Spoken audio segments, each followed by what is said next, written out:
Today, we are going on a journey into digital history that might just absolutely rewrite everything you thought you knew about the origins of modern digital money.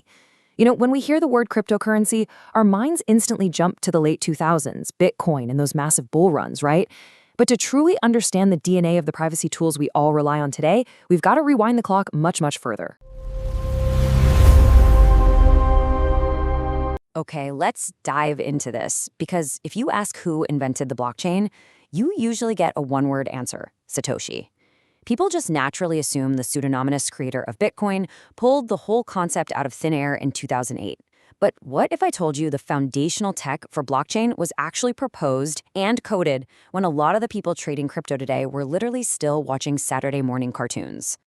So to see how that's even possible, we're going to map out this explainer across 5 key stages. We'll start with the godfather of crypto, look at his very first blockchain proposal, his invention of secure digital cash, his pioneering work in anonymous communication, and finally wrap up with the XX network era. All right, part 1, the godfather of crypto. Let me introduce you to David Chaum. He's an American computer scientist and cryptographer, born in 1955. And honestly, his legacy is just immense. He's literally been called both the father of online anonymity and the godfather of cryptocurrency. And these aren't just flashy, made-up titles. They're hard-earned reputations recognized all across the computer science field. When the Cypherpunk movement, which pushed for strong cryptography and privacy tools, really kicked off in the late 1980s, it was Chaum's ideas that provided the actual technical roots for the whole shebang. To really appreciate his genius, you have to look at how rapidly he moved. In 1981, he published foundational research on untraceable email. Just 1 year later, a groundbreaking vault system. By 1983, he essentially invented digital cash. And by 1990, he was founding a company called DigiCash to commercialize it. I mean, he laid the groundwork for modern digital privacy and finance almost a full decade before the World Wide Web was even publicly available. No way, right? Moving on to part 2, the first blockchain proposal. So let's head back to 1982. This year is absolutely crucial. This was the year Chaum earned his computer science doctorate from UC Berkeley. Now, the title of his dissertation was super dense: Computer Systems Established, Maintained, and Trusted by Mutually Suspicious Groups. But what it actually contains is completely revolutionary. This document is widely recognized today as the very first known proposal for a blockchain protocol. And get this, he didn't just theorize about it. His dissertation included the actual code to implement the protocol. And this brilliantly illustrates just how far ahead of the curve he was. Chaum's 1982 vault system laid out a clear plan for achieving a consensus state between nodes. It changed the history of consensus in blocks, and it immutably time-stamped that data.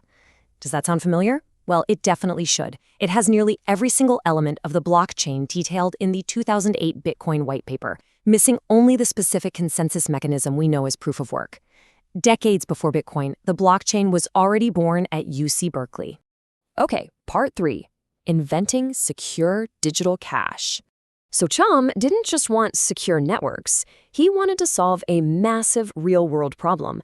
How do you spend digital money without a central bank tracking your every single move? His solution came in 1983 with the groundbreaking cryptographic primitive called the blind signature. Think of it kind of like a carbon paper envelope. If you're young enough, you might have to ask your parents what that is. But imagine you put a document inside an envelope that has a piece of carbon paper in it. You hand it to an authority, like a bank, who signs the outside of the envelope. Their signature transfers right through the carbon paper onto your document. So the bank has officially signed it, but they never actually saw what was written on it. In the digital world, this means a user could get digital currency from a bank and spend it anywhere, and the bank could never trace it back to them. To make this a reality, Chaum moved to Amsterdam and founded DigiCash in 1990, creating a product called eCash. And the tech worked beautifully. In fact, the very first electronic payment was sent in 1994 using his system.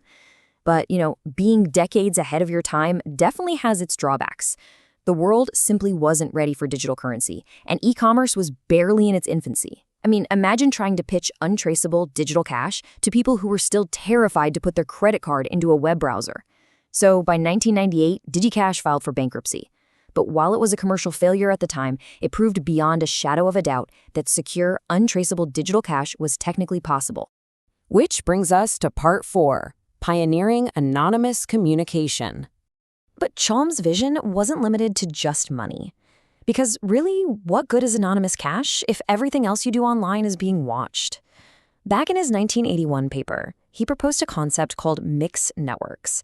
Basically, this is a routing protocol designed to hide who is talking to whom. It's the direct conceptual ancestor to the secure messaging apps and anonymous web browsers you use today, like Tor. Let's move to the mechanics and see how this builds an absolute wall of privacy. First, you submit an encrypted message and its recipient to a server. Second, and this is where the real magic happens, the server doesn't just send it along, it waits for a massive batch of messages, then scrambles and obfuscates them. Third, that jumbled batch is forwarded to another server, which does the exact same thing. Finally, after bouncing through multiple servers, the last server decrypts and delivers the message. Because of all the batching and shuffling, it becomes mathematically nearly impossible to link the sender to the receiver. It's just a giant cryptographic puzzle. And his obsession with secure communication naturally led him to another crucial pillar of society, voting. Chaum made massive contributions to trustworthy voting systems. He proposed the very first end-to-end verifiable voting system, where a voter's ballot stays totally private, but anyone can verify the total tally is correct. This is pretty much the holy grail of democratic trust. And it wasn't just theoretical. By 2009, a system he helped develop called Scantegrity was actually used in a municipal election in Tacoma Park, Maryland. It was the first time ever a public sector election was run using a cryptographically verifiable voting system. Finally, Part 5, the XX network era.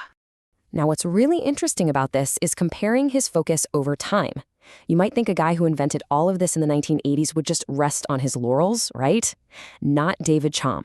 Watching the evolution of his work is fascinating. In the 1990s, with DigiCash, he fought for basic digital anonymity on early computer networks. But in the 2020s, the threat landscape has escalated entirely. With his current project, the XX network, he introduced a new variety of mixed network called CMIX for instant messaging. And more importantly, he's making these systems quantum resistant. He is anticipating a future where incredibly powerful quantum computers could crack the encryption guarding your bank accounts today, and he is already building the defenses.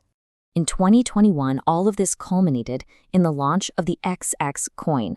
It's a cryptocurrency designed to be exactly what he envisioned way back in 1983, genuinely secure, totally untraceable, but this time engineered to survive the immense computational power of the future.